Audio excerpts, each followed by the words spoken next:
तो मॉडर्न गोरखपुर की बात कर रहे हैं और गोरखपुर की जो तस्वीर बदलने की जो और जिम्मेदारी होती है वो सभी जानते हैं यहाँ की मेयर की होती है। अगर मेयर चाहे तो तस्वीर बदल सकता है। और सबसे बड़ी बात आजकल तो मेयर इस बात को लेकर भी सुर्खियों में है कि नाम बदले जा रहे हैं, उसका बहुत बड़ा जिक्र होता है और उसका जो श्रेय जाता है वो मेयर पर भी जाता है।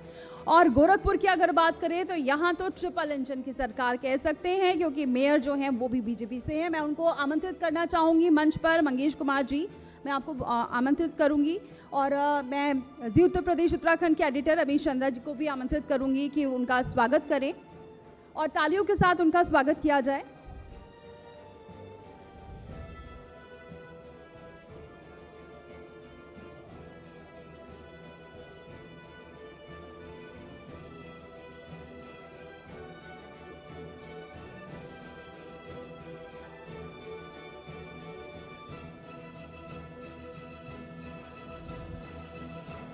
तो मैं डॉक्टर मंगलेश जी से निवेदन करूंगी कि आप रुकें और जी उत्तर प्रदेश उत्तराखंड के एडिटर अमीश चंद्रा जी आपका स्वागत करेंगे फूलों से। आपको बता दूं, डॉक्टर मंगलेश लंबे समय से राष्ट्रीय स्वयंसेवक संघ से जुड़े रहे, अखिल भारतीय विद्यार्थी परिषद से जुड़े रहे और डॉक्टर मंगलेश की प्राथमिक जो शिक्षा रही वो सरस्वती शिशु मंदिर से रही और फिर सीएम योगी के गढ़ गोरखपुर में एक बार फिर से भगवा दल का जादू चल गया और मेयर चुनाव में बीजेपी जो प्रत्याशी थे डॉक्टर मंगलेश जी, उन्होंने परचम लहराया। और आज जो गोरखपुर की तस्वीर, सर मैं चाहूँगी कि आप मंच पर बैठें और हम सवालों का जो सिलसिला है वो आगे बढ़ाएंगे और गोरखपुर की जो तस्वीर बदल रही है उसमें उनकी क्या जिम्मेदारी है और क्या तस्वीर और बदलने वाली है उसको लेकर उनसे सवाल करेंगे। तो सर बस शुरू करते हैं, इस सिलसिला आगे बढ़ाते हैं। मैं अपने सहयोगी कुंदन को बुलाऊंगी कि आप भी आएं।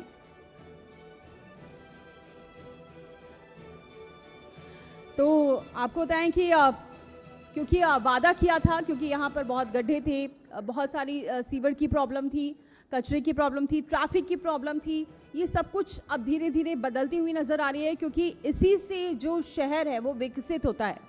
तो चलिए अब सवालों को आगे बढ़ाते हैं, सवालों और जवाबों का जो सिलसिला है वो आगे बढ़ाएंगे कुंदन। शुक्रिया दीपाली सर, आपका बहुत बहुत स्वागत है हमारे खास कार्यक्रम मॉडर्न गोरखपुर में। गोरखपुर का जिक्र होता है तो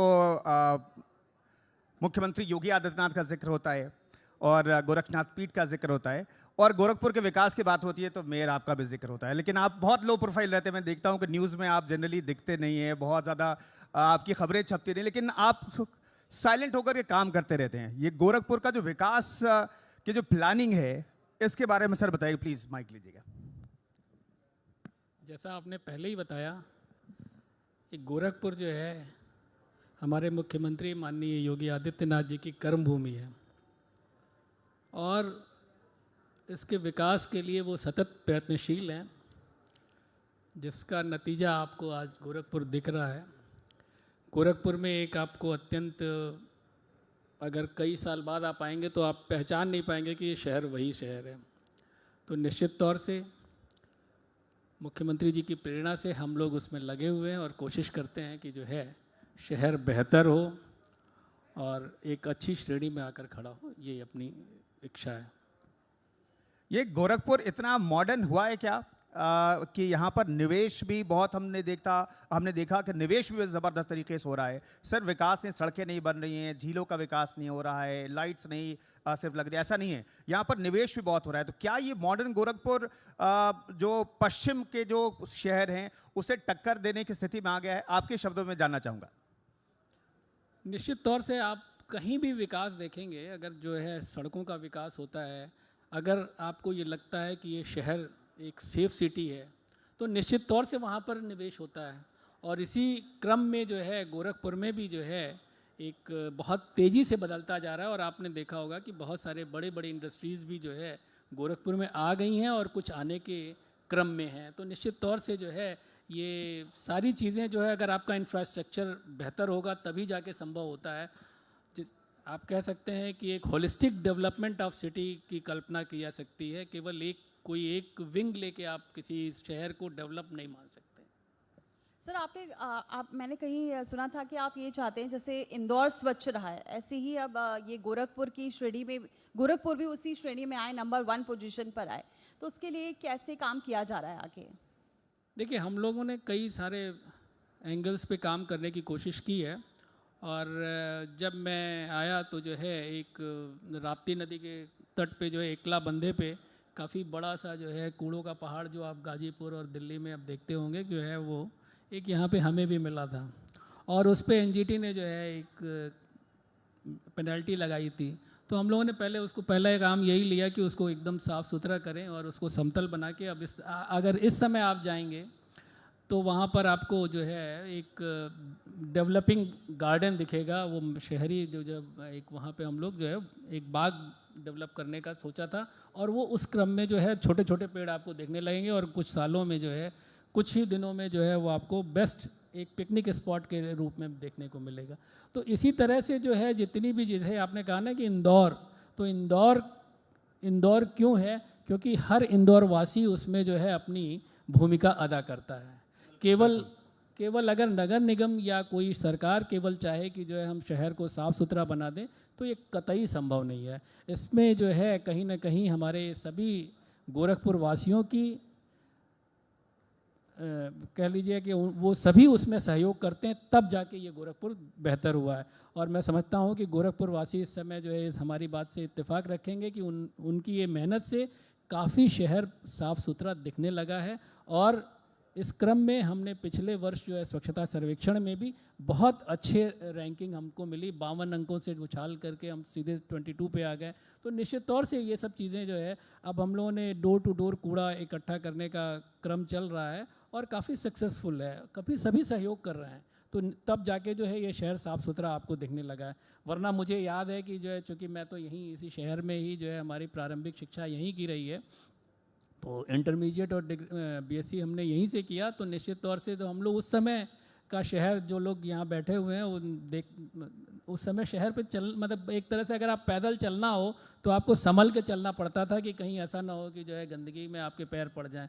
तो वो चीज़ें आप शहर ने काफ़ी विकास किया है, और शहरवासियों ने अपने शहर को बेहतर बनाने के लिए प्रतिबद्ध हैं, इसलिए गोरखपुर बहुत तेज़ी से बदलता जा रहा है, इसमें कहीं कोई संशय नहीं है। सर फिर से मैं सवाल लेना चाहता हूं, क्या कूड़े का पहाड़ हटाया जा सकता है? मैं इसलिए सवाल पूछ रहा हूं क्योंकि कूड़े के पहाड़ पर तो सियासत दिल्ली में बहुत होती है। नोएडा गाजियाबाद वाले लोगों को लगता है कि भाई इतने बड़े कूड़े का पहाड़ कैसे हटाया जा सकता है, उस पर सियासत हुई। अब तो आपकी भी सरकार दिल्ली में बन गई है, तो क्या आप कोई सुझाव देना चाहेंगे दिल्ली वालों के लिए, दिल्ली गवर्नमेंट के लिए, वहाँ के नगर निगम के लिए, कि भाई कूड़े का पहाड़ कैसे हटा सकते हैं?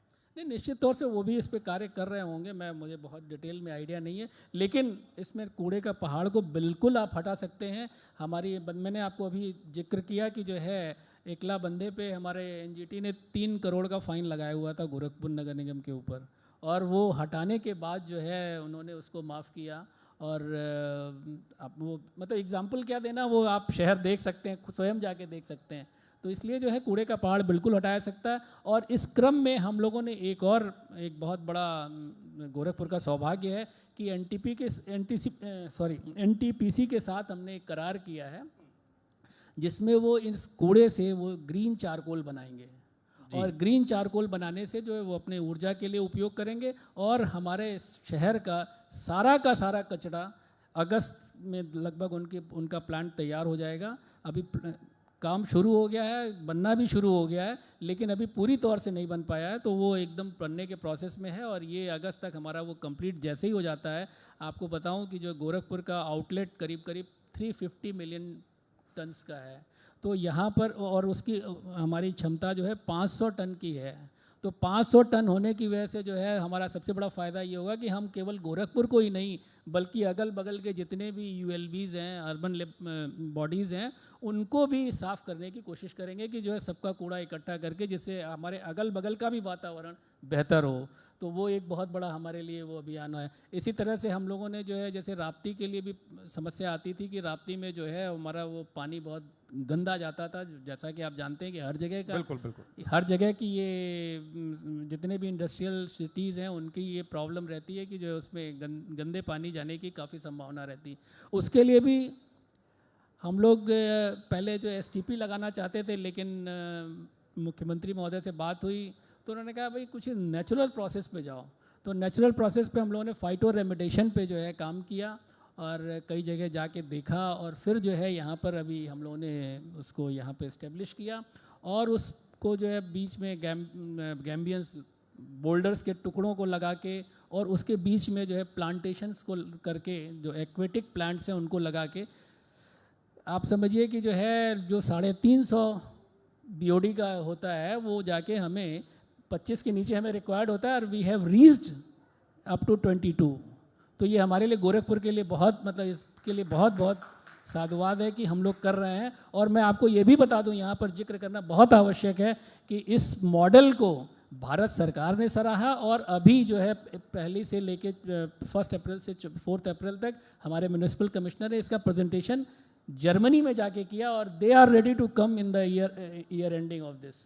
उस मॉडल को वो भी अपने यहाँ अपनाना चाहते हैं, वो सीखना चाहते हैं, और they want to come over here. तो this is pride for Gorakhpur, that much I can say. Sir, एक वाटर लॉगिंग की इतनी समस्या होती है, ज़रा सी बारिश होती है और फिर ये हो जाता है कि वाटर लॉगिंग है जिससे लोग परेशान हो रहे हैं। फिर चाहे कितनी भी स्थिति अच्छी हो, लेकिन एक तो बारिश होती नहीं है, मौसम बहुत चेंजेस हैं, और उसमें अगर ज़रा सी बारिश में अगर वाटर लॉगिंग की समस्या होती है तो ये लोगों को लगता है कि बारिश बंद हो जाए, क्योंकि इतनी समस्या से झेल।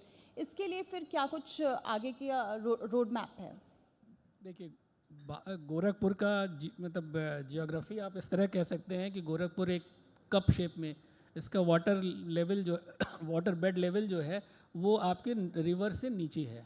एक ये समस्या हमारे लिए रहती है, लेकिन आप पिछले 2 वर्षों में कोई भी ऐसा नहीं रिपोर्ट कर पाएंगे कि जिसमें कि बहुत देर तक वाटर लॉगिंग रही हो। बारिश होने के विदिन 2 to 3 आवर्स जो है समाप्त हो जाता है। तो बाकी कहीं कहीं डेवलपमेंट की वजह से, कहीं ब्लॉकेज होने की वजह से थोड़ा अभी है, लेकिन जैसे ही हमारा ये गुड़धोइया नाला तैयार होता है तो मुझे लगता है कि ये चीज़ें वो भी समाप्त हो जाएंगी जो 2-4% रह गई हैं। और आप कभी, मुझे नहीं लगता है कि पिछले 2 वर्षों में कोई ऐसा कहेगा कि हमारे यहाँ कई दिनों तक पानी जमा रहा है। ऐसा वाटर लॉगिंग की समस्या गोरखपुर में पिछले 2 वर्षों में तो मैंने नहीं देखी है। उसके लिए हाँ, ये बात ज़रूर है कि हम लोगों ने कोशिश की है कि जहाँ भी रेनी सीज़न में जहाँ भी लेवल लो है वहाँ पर पंपिंग सेट लगा के और उसको प्रॉपरली उसको रिमूव किया जाए। सर, अभी तक के आपने जो कार्यकाल में टाइम गुजारे, जो योजनाएं बनाई, उसे किस तौर पर देखते हैं आप? अपने आप को कितना मार्क्स देंगे अगर 10 में कहें? और कौन कौन सी ऐसी योजनाएं हैं जो आप कहेंगे कि ये लैंडमार्क है?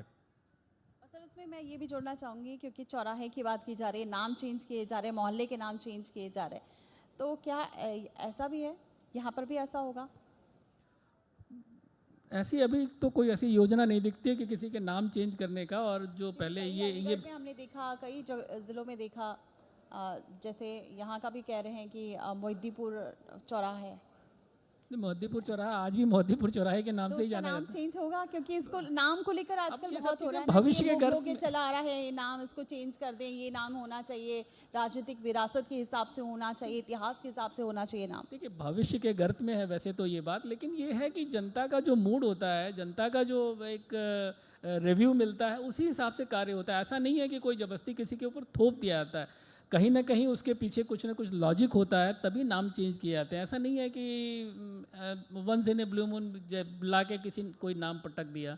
तो निश्चित तौर से ये सब चीज़ें हम, मतलब आप जैसा कह सकते हैं कि जनता जनार्दन ही उसके लिए जिम्मेदार है, और जैसा वो सजेस्ट करती है उस पर हम लोग सोचते हैं।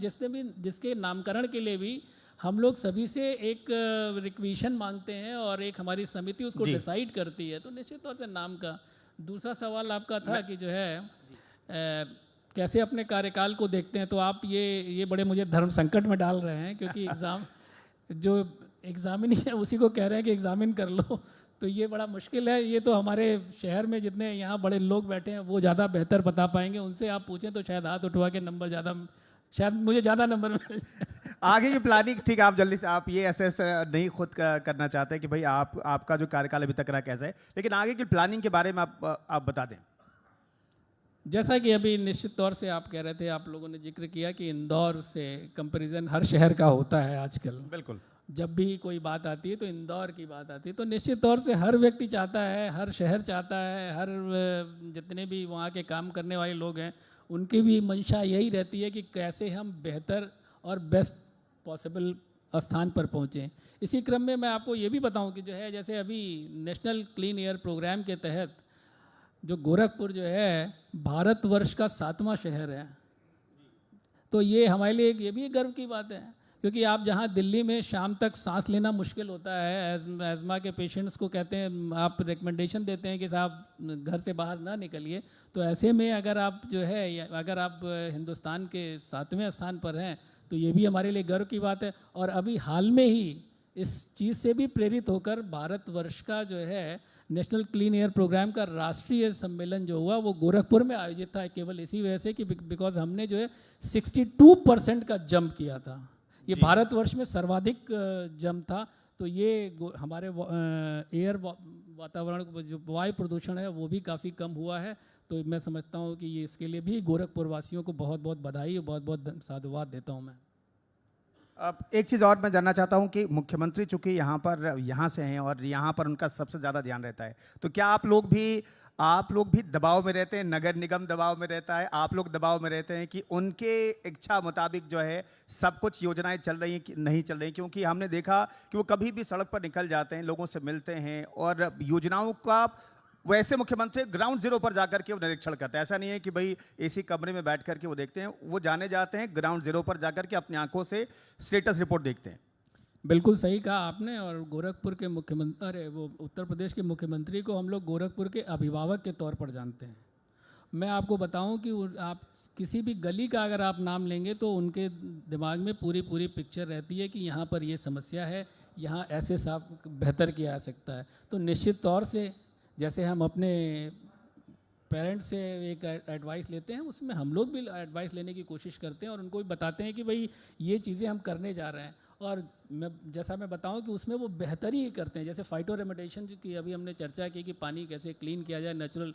मैं आपको बताऊं कि नेचुरल क्लीनिंग ऑफ वाटर में इतनी कॉस्ट कितनी कम आई है, ये 2.5 लाख रुपए जो है पर मिलियन आया है पर MLD, और जबकि STP की कॉस्ट हमारी जो है 4 करोड़ पर MLD आती है। तो आप सोचिए कि कितना ह्यूज डिफरेंस है। और इसमें मेंटेनेंस भी कम है, लागत भी कम आई। तो इसी तरह से हमने जब उनसे बात की कि बहुत सारे मॉडल्स की, उसमें भी कई सारे मॉडल है, सिचेवाल मॉडल है, फाइटो रेमेडिएशन, यही दोनों ज़्यादा बेहतर मॉडल समझे जाते हैं पानी की सफाई के लिए, नेचुरल क्लीनिंग ऑफ वाटर के लिए। तो इस पे हम लोगों ने जब वर्क किया तो फिर ये हुआ कि हमने कहा, बताया कि जो है फाइटो रेमेडिएशन पे हम लोग जाना चाहते हैं और इस तरह से। तो उन्होंने बताया कि भाई इसमें और ये ऐसे इम्प्रूवमेंट करो। तो निश्चित तौर से उन इम्प्रूवमेंट्स का हमको फ़ायदा मिलता है और अभिभावक की तरह से वो हर चीज़ों पर राय देते हैं। और सबसे बड़ी चीज़ ये है कि जैसा कि आपने कहा ना कि उनको अगर माइक्रो मैनेजमेंट की बात की जाए तो निश्चित तौर से वो ग्राउंड लेवल पर आकर माइक्रो मैनेजमेंट को बहुत बेहतर समझाते हैं। और मैं तो एक नए विद्यार्थी के रूप में उनसे सीख रहा हूँ, दैट मच आई कैन से। और एक मतलब मैंने बताया ना कि गोरखपुर के शायद ही कोई ऐसा गली होगी जिसके बारे में उनको पता ना हो। एक चीज़ें उनकी पता रहती हैं कि कहाँ पे क्या हो सकता है और कहाँ उसको बेहतर किया जा सकता है, कहाँ उसको और क्या करें कि जो और बेहतर हो जाए। तो निश्चित तौर से ये हमारे लिए बड़ा सौभाग्य की बात है कि वो यहाँ के सांसद रह चुके हैं और मुख्यमंत्री के तौर पर उनका गाइडेंस और उनकी राय हम सबको प्राप्त होती रहती है, आशीर्वाद प्राप्त होता रहता है। इसके लिए मैं अपने आप को बहुत सौभाग्यशाली समझता हूँ। बहुत बहुत धन्यवाद सर आपका, हमारे मंच पर आए और अपने गोरखपुर के विकास के लिए जो योजनाएं आपने अभी तक चलाई उसका जिक्र किया। बहुत बहुत धन्यवाद आपका। धन्यवाद, बहुत बहुत धन्यवाद सर। मैं रोकूंगी